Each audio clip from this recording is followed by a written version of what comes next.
नमस्कार, मी प्राध्यापक संजय वैद्य, अर्थशास्त्र विभाग, राब नारायणराव बोरावके महाविद्यालय श्रीरामपूर। MA भाग 2 अर्थशास्त्र यासाठीचा जो संशोधन पद्धती नावाचा पेपर आहे, त्या पेपरमधील दुसऱ्या प्रकरणातील संशोधन आराखडा या संदर्भात आपण मागच्या व्हिडिओमध्ये त्याचा अर्थ आणि संशोधन आराखड्याची वैशिष्ट्य पाहिली, व्याख्या पाहिल्या आणि त्यावरून की संशोधकाकडे उपलब्ध असलेला वेळ, पैसा आणि श्रम याचा चांगल्यात चांगला उपयोग करून घेऊन वैशिष्ट्यपूर्ण माहिती गोळा करून तिचं विश्लेषण करून त्या आधारे योग्य ते निष्कर्ष मांडण्याची जी कार्ययोजना असते त्याला आपण संशोधन आराखडा असं म्हणतो। की संशोधन आराखडा म्हणजे संशोधकाच्या संशोधन कार्याची कार्ययोजना होय किंवा कार्ययोजनेची प्रक्रिया होय। म्हणून या पायरीला म्हणजे संशोधन आराखड्याची निर्मिती करणं या पायरीला शास्त्रीय संशोधनात अत्यंत महत्त्व दिलं जातं। की शास्त्रीय पद्धतीनं जर संशोधन कार्य करायचं असेल तर संशोधन आराखड्या तयार करणे ही अत्यंत महत्त्वाची आणि प्रमुख पायरी आहे। आपण संशोधन आराखड्याची वैशिष्ट्य पाहिली, व्याख्या पाहिली, परंतु संशोधनासाठी आदर्श संशोधन आराखडा कसा तयार करावा, कारण संशोधन आराखडा तुम्ही कसा तयार करता आणि त्याची अंमलबजावणी करताना केल्यानंतर तुम्ही कोणत्या स्वरूपाची माहिती गोळा करणार आहोत, कसं विश्लेषण करणार आहोत आणि त्या आधारे कसं निष्कर्ष मांडणार आहोत याची आपण नोंद करत असतो। परंतु आणि ते कार्ययोजना संशोधन ज्यावेळेस संशोधन कार्य ज्यावेळेस अंमलात येतं की प्रत्यक्ष तुम्ही संशोधन कार्य करावं लागतं, तेव्हा संशोधन आराखडा समोर ठेवून करावं लागतं की आपण संशोधन आराखडा तयार करावा लागतो। आणि मग तुम्हाला अतिशय म्हणजे तुमचं संशोधन कार्य अतिशय प्रभावीपणे होण्यासाठी, विश्वसनीय होण्यासाठी संशोधन आराखडा हा आदर्श तयार केला पाहिजे, आयडियल रिसर्च डिझाईन केली पाहिजे। की आदर्श संशोधन आराखडा तयार करणं अत्यंत महत्त्वाची बाब आहे, कारण संशोधन कार्य भरकटू नये किंवा विस्कळीत होऊ नये। संशोधकाचं लक्ष म्हणजे प्रमुख संशोधनाचे जे प्रमुख विषय आहेत, हेतू आहेत, उद्देश आहेत, त्याच्यावर वेधणं किंवा त्याच्यावर केंद्रित करणं या दृष्टीने देखील संशोधन आराखड्याला महत्त्व दिलं जातं। म्हणून असा संशोधन आराखडा तयार करण्यासाठी संशोधन कोणते घटक आवश्यक आहेत की आदर्श संशोधन आराखडा तयार करायचा असेल तर त्या संशोधन आराखड्यामध्ये, त्या कार्ययोजनेमध्ये, संशोधन कार्ययोजनेमध्ये कोणकोणते घटक विचारात घेणं आवश्यक आहे त्यालाच आपण आदर्श संशोधन आराखड्याचे घटक असं म्हणतो। आणि मग ते घटक, आपले पहिला घटक आहे संशोधन समस्येचे कार्यक्षेत्र आणि कालमर्यादा निश्चित करणं। दुसरा घटक आहे संशोधनाचा उद्देश निश्चित करणं। तिसरा घटक आहे अभ्यास पद्धती आणि तथ्य स्रोताची नोंद करणं आणि नमुना निवडीचा आधार, तथ्याच्या वर्गीकरणाचा आधार आणि तथ्य विश्लेषणाच्या पद्धतीचा वापराची नोंद आणि खर्चाचा अंदाज, असे 7 घटक आहेत। आपण एक एक बघू की संशोधकाने संशोधन समस्येचे कार्यक्षेत्र आणि कालमर्यादा निश्चित केली पाहिजे। की संशोधकानं आपलं कार्यक्षेत्र, संशोधनाचं कार्यक्षेत्र आणि त्यात कुठल्या कालावधीत अभ्यास करणार आहोत हे निश्चित केला, अन्यथा संशोधन कार्य अमर्याद होऊ शकते। की संशोधन कार्याची व्याप्ती निश्चित करावी लागते, कशाच्या आधारे? काळाच्या आधारे, अभ्यास क्षेत्राच्या आधारे।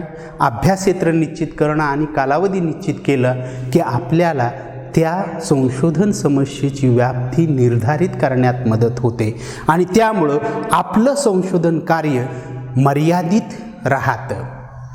आपलं संशोधन कार्य विशिष्ट उद्देशावर केंद्रीभूत राहतं. म्हणून सांगण्याचं कार्य की संशोधन आराखडा तयार करताना त्या संशोधन समस्येशी संबंधित असणाऱ्या अध्ययन क्षेत्र कोणते हे आधी निश्चित करावं लागतं आणि त्यानंतर त्या अध्ययन क्षेत्राचा अभ्यास करताना कोणत्या कालावधीचा करणार आहोत हे आपल्याला संशोधन आराखड्यामध्ये आवर्जून उल्लेख करावा लागतो. नाहीतर आपलं संशोधन कार्य अमर्याद विस्कळीत स्वरूपाचं होण्याची शक्यता असते. आपले अध्ययन कशाशी संबंधित आहे, त्यासाठी कोणती माहिती आवश्यक आहे याची नोंद संशोधकाला आराखड्यात करावी लागते. तसेच सामाजिक समस्या अत्यंत गुंतागुंतीच्या असतात. उदाहरणार्थ आयुर्विमाची किंवा आयुर्विमा विषयक लोकांच्या जाणीवेचा अभ्यास. आयुर्विमा विषयक लोकांच्या जाणीवेचा अभ्यास.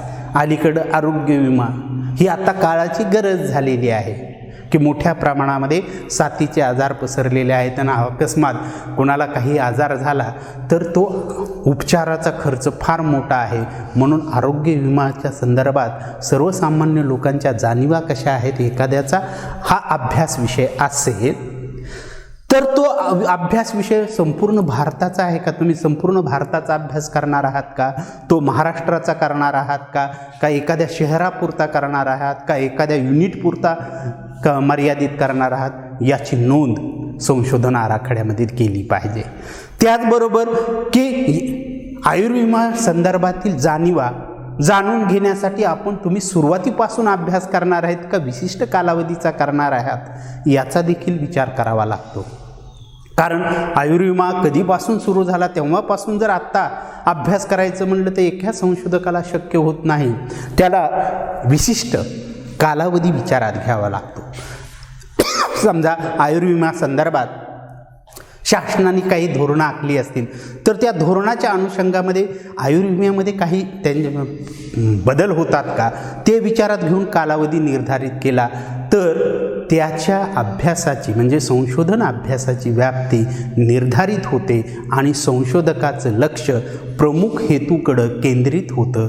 वेधण्याचं लक्ष असा संशोधन आराखडा करतो. म्हणून आदर्श संशोधन आराखड्यात पहिल्यांदा संशोधनाचे कार्यक्षेत्र आणि अभ्यासाची कालमर्यादा निर्धारित करणं हा अत्यंत महत्त्वाचा घटक आहे. दुसरं अभ्यास पद्धती आपलं संशोधनाचा उद्देश निश्चित करणं की आदर्श संशोधन आराखड्यासाठी आवश्यक असणारा घटक म्हणजे की संशोधनाचे उद्दिष्ट निश्चित करणं की एकदा तुम्ही संशोधनाची व्याप्ती कालमर्यादा आणि अभ्यास क्षेत्र निश्चित केल्यानंतर ज्या विषयावर संशोधन करण्याचा संशोधकांनी निर्णय घेतलेला आहे की ज्या विषयात संशोधन करण्याचा संशोधकाचा निर्णय आहे किंवा त्याचा रुची आहे की या विषय संशोधनपर अध्ययन करण्याची तर त्याला हा अभ्यास करण्याची गरज का निर्माण झाली तसेच संशोधकाचे अभ्यासाची उद्दिष्ट कोणती याची नोंद देखील संशोधन आराखड्यात करावी लागते. म्हणजे की पहिला घटक जो आहे तो अभ्यासाची कार्यक्षेत्र आणि कालमर्यादा निर्धारित करण्यासाठी आवश्यक आहे. तर दुसरा घटक आदर्श संशोधन आराखड्यामध्ये उद्दिष्टांची निश्चिती म्हणजे तुमच्या अभ्यासाचे की तुम्ही हा संशोधन अभ्यास कोणते हेतू किंवा उद्दिष्ट समोर ठेवून करणार आहोत, तुम्हाला यातून का साध्य करायचंय हे तुम्ही ठरवलं पाहिजे की तुम्ही हा अभ्यास कोणत्या उद्देशानं करणार आहोत याची देखील नोंद संशोधन आराखड्यात करावी लागते. त्याचबरोबर हा अभ्यास तुम्हाला का करावा वाटला, कोणत्या गरजेतून हा अभ्यास केला की तुम्हाला हाच विषय संशोधनासाठी निवडण्याची गरज का निर्माण झाली हे देखील या ठिकाणी सांगावं लागतं. म्हणजे संशोधन आराखड्यात, आदर्श संशोधन आराखड्यात संशोधन अभ्यासाची उद्दिष्ट आणि गरज याची नोंद करावी लागते. म्हणजे की हा घटक की म्हणजे की संशोधन कार्ययोजना आखताना, संशोधनाची आदर्श कार्ययोजना आखताना संशोधनाची कालमर्यादा आणि कार्यक्षेत्र, अभ्यास क्षेत्र निर्धारित केल्यानंतर संशोधनाची गरज का निर्माण झाली, तुम्ही हा विषय जो संशोधनासाठी निवडला तो का निवडला, काय गरज निर्माण झाली आणि तुमचे अभ्यास करण्याची उद्दिष्ट कोणती, हे संशोधन आराखड्यामध्ये आवर्जून नोंदणी करावी लागते. कारण त्यामुळं अभ्यास करताना, प्रत्यक्ष संशोधन कार्य करताना संशोधकाचं लक्ष विशिष्ट उद्देशावर केंद्रित होते. कारण प्रत्यक्ष संशोधन कार्य करताना उपलब्ध माहिती आणि येणाऱ्या अडचणी याचा जर विचार केला तर संशोधनामध्ये बऱ्याचशा समस्या निर्माण होतात, संशोधनामध्ये बऱ्याचशा अडचणी येतात. त्यामुळं त्या अडचणी विचारात घेऊन संशोधकाला आवश्यक माहिती गोळा करण्यासाठी संशोधन आराखड्यात उद्दिष्ट निर्धारित करावे लागतात. त्यानंतर पुढचा घटक आहे अभ्यास पद्धती आणि तथ्याच्या स्रोताची नोंद. की आदर्श संशोधन आराखडा करायचा असेल तर तुम्ही संशोधन विषय निश्चित केला, त्याचं कार्यक्षेत्र निश्चित केलं, त्याची कालमर्यादा निश्चित केली, त्याचबरोबर अभ्यासाची उद्दिष्ट मांडली. तर या उद्दिष्टाला अनुलक्षून उपयुक्त आणि आवश्यक माहिती कोणती आहे, त्या माहितीचे स्रोत कोणते आहे, ती माहिती प्राथमिक स्वरूपाची आहे की दुय्यम स्वरूपाची आहे, याची नोंद यामध्ये घ्यावी लागते. आणि ती माहिती कोणत्या साधनांच्या साहाय्याने प्राप्त करणार आहोत. की प्राथमिक माहिती असेल तर तुम्ही प्रश्नावलीच्या साहाय्यानं गोळा करणार आहोत, मुलाखतीच्या साहाय्यानं गोळा करणार आहोत, की अनुसूचीच्या साहाय्यानं गोळा करणार आहोत, की निरीक्षणाच्या साहाय्यानं गोळा करणार आहोत. माहितीचं स्वरूप जर दुय्यम स्वरूपाचं असेल तर ती माहिती कुठल्या ग्रंथामधून प्राप्त करणार आहोत, कुठल्या रिसर्च पेपरचं अध्ययनातून प्राप्त केली आहे, कुठले शासकीय अहवाल वापरले आहेत, याची नोंद आपल्याला आपल्या संशोधन आराखड्यामध्ये करावी लागते. म्हणजे अभ्यास विषयाच्या संदर्भात संदर्भीय माहिती कोठून आणि कशी प्राप्त केली जाणार आहे याची नोंद संशोधन आराखड्यात करावी लागते. त्याचबरोबर अभ्यासासाठी कोणत्या पद्धतीचा अवलंब केला जाणार आहे, वर्णनात्मक अध्ययन पद्धतीचा वापर करणार आहोत की विश्लेषणात्मक अध्ययन पद्धतीचा वापर करणार आहोत, की तुलनात्मक अध्ययनाचा वापर करणार आहात, गुणात्मक दृष्टिकोनाचा वापर करणार आहात की संख्यात्मक दृष्टिकोनाचा वापर करणार आहेत, या सर्व बाबीची नोंद आपल्याला त्या ठिकाणी करावी लागते. म्हणजे आदर्श संशोधन आराखडा करताना अभ्यास पद्धती आणि तथ्यस्रोताची नोंद करणं अतिशय आवश्यक आहे. त्यानंतरचा पुढचा घटक नमुना निवडीचा आधार. की आदर्श संशोधन आराखडा मध्ये अभ्यासासाठी निवडलेला नमुना हा प्रातिनिधिक असण्यासाठी तो कोणत्या निकषाच्या आधारे निवडला हे देखील सांगणे आवश्यक आहे.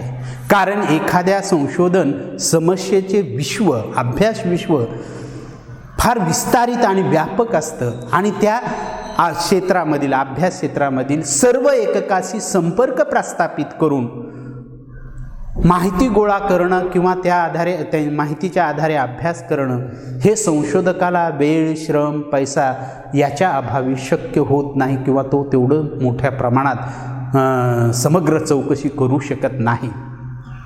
तेव्हा त्याला अभ्यासासाठी त्या विश्वाचं प्रतिनिधित्व करणाऱ्या लहान गटाची, विश्वाचं प्रतिनिधित्व करणाऱ्या लहान नमुना गटाची निवड करावी लागते. आणि ही निवड कशाच्या आधारे केली आहे त्याची नोंद आपल्या आदर्श संशोधन आराखड्यात करावी लागते. म्हणजे एखाद्या उदाहरण सांगायचं झालं तुम्हाला तर की महाविद्यालयातील विद्यार्थ्यांच्या आर्थिक सामाजिक स्थितीचे अध्ययन. तर एखाद्या तालुक्याचा अभ्यास करायचा असेल तर तालुक्यातील 1-2 म्हणजे 10-15 हजार विद्यार्थ्यांचं समग्र सर्वेक्षण करून त्यांची आर्थिक सामाजिक परिस्थिती जाणून घेणे शक्य होत नाही.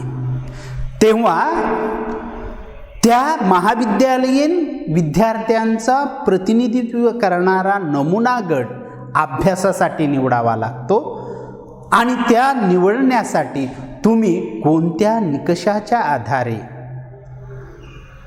नमुन्याची निवड केली आहे तो आधार स्पष्ट करावा लागतो. त्यासाठी त्या महाविद्यालयीन विद्यार्थ्यांची वर्गवारी ग्रामीण भागातील की शहरी भागातील, शेतकरी कुटुंबातील की म्हणजे नोकरीदार असणारे कुटुंबातील, धारण म्हणजे त्यांच्या कुटुंबाचं उत्पन्नानुसार त्यांची विभागणी करावी लागेल, कुटुंबाचे प्रवर्गनिहाय वर्गीकरण करावं लागेल आणि मग त्याच्या आधारे त्यांचं उत्पन्न, त्यांचं उपभोग, राहणीमान, त्यांचे आचार विचार या संदर्भातील सगळी माहिती गोळा करून म्हणजे वर्गवारी वेगवेगळ्या उत्पन्नानुसार गट पाडावे लागतील, लिंगानुसार गट पाडावे लागतील, शैक्षणिक पातळीनुसार गट पाडावे लागतील, ग्रामीण शहरी असे गट पाडावे लागतील.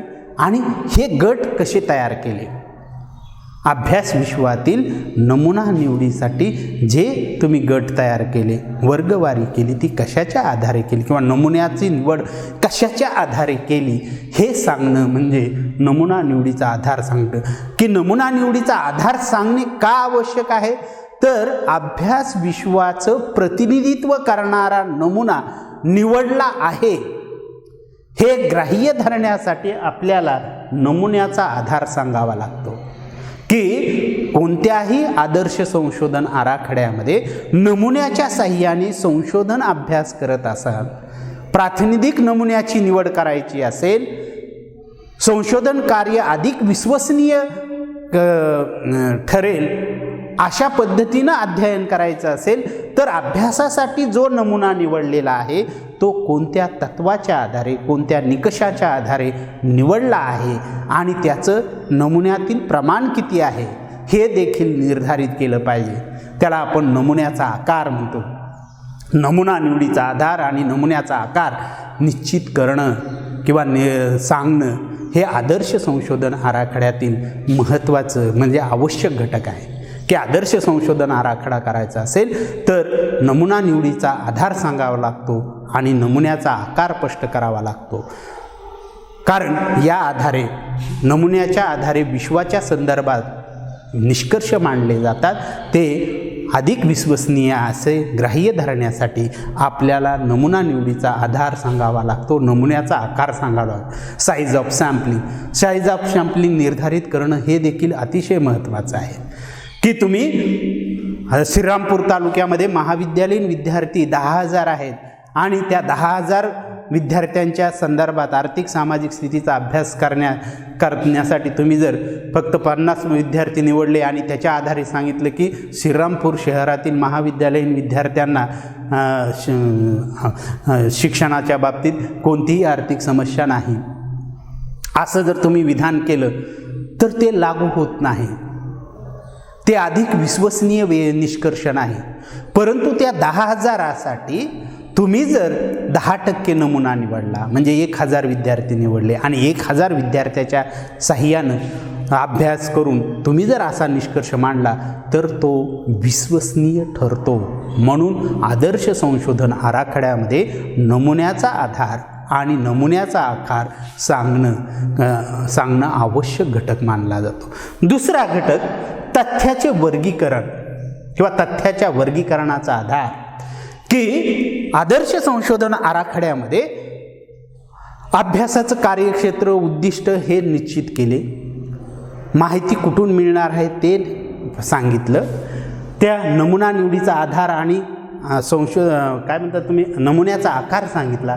की जी माहिती तुम्ही गोळा केली आहे, जी माहिती तुम्ही संकलित केली आहे त्या माहितीला आकार प्राप्त होण्यासाठी, त्या माहितीचा अर्थबोध होण्यासाठी त्या माहितीची वर्गवारी करावी लागते. त्यालाच आपण क्लासिफिकेशन ऑफ डेटा. परंतु ही वर्गवारी कोणत्या तत्वाच्या आधारे केली आहे हे देखील आदर्श संशोधन आराखड्यात सांगावं लागतं की आदर्श संशोधन आराखडा तयार करताना संकलित केलेली तथ्य याच्यावर ज्या काही गणितीय प्रक्रिया सांख्यिकीय प्रक्रिया केल्या जातात त्यामध्ये वर्गीकरण, सारणीयन, श्रेणीयन या प्राथमिक 3 सांख्यिकीय प्रक्रिया आहेत. परंतु वर्गीकरण म्हणजे संकलित केलेली माहिती शक्य तितक्या सधर्मीय वर्गात विभागणे. वर्गीकरण म्हणजे काय? तथ्याचे वर्गीकरण म्हणजे संकलित तथ्याचे शक्य तितक्या सधर्मीय वर्गात विभाजन करणे याला आपण वर्गीकरण म्हणतो. आणि हे असं वर्गीकरण करताना तुम्ही कोणत्या तत्वाचा अवलंब केलेला आहे? उत्पन्नाच्या आधारे केलेला आहे की प्रवर्गाच्या आधारे तथ्याचं वर्गीकरण केलेलं आहे, लिंगाच्या आधारे केले आहे की एखाद्या विशिष्ट वैशिष्ट्याच्या आधारे केलं आहे, की जसं की विद्यार्थीची उंची आणि वजन यांच्यातील सहसंबंधाचा अभ्यास असा जर विषय असेल तर उंची आणि वजन यांच्यात काही सहसंबंध आहे का हे जर शोधायचं असेल तर आपल्याला जे काही तुम्ही महाविद्यालयीन विद्यार्थी निवडत आहात ते कसे निवडले? वयाच्या आधारे निवडले, लिंगाच्या आधारे निवडले, हे तत्व सांगणं त्यालाच म्हणतात वर्गीकरणाचा आधार. आणि आदर्श नमुना निवडीत आदर्श संशोधन आराखड्यात वर्गीकरणाचा आधार देखील सांगणं आवश्यक आहे. कारण वर्गीकरणाचा आधार सांगितल्यामुळे की त्या तथ्याची गुणवैशिष्ट्य स्पष्ट होतात आणि त्या गुणवैशिष्ट्याच्या आधारे आपल्याला सांख्यिकीय निर्णय काढता येतो. त्यानंतरची दुसरी पायरी तथ्य विश्लेषणाच्या पद्धतीच्या वापराची नोंद, की तुम्ही आदर्श संशोधन आराखड्यात अभ्यासाचे विश्वसनीय निष्कर्ष काढण्यासाठी तथ्याच्या विश्लेषणासाठी कोणकोणत्या पद्धती वापरणार आहात त्या सर्व पद्धतीचा गणितीय आणि सांख्यिकीय पद्धतीचा या ठिकाणी नोंद केली पाहिजे. परिकल्पनेची चाचणी करण्यासाठी कोणती चाचणी वापरणार आहात? काय स्क्वेअर वापरणार आहेत का, टी टेस्ट वापरणार आहेत का, एफ टेस्ट वापरणार आहात याची देखील नोंद आपल्याला त्या ठिकाणी करावी लागते.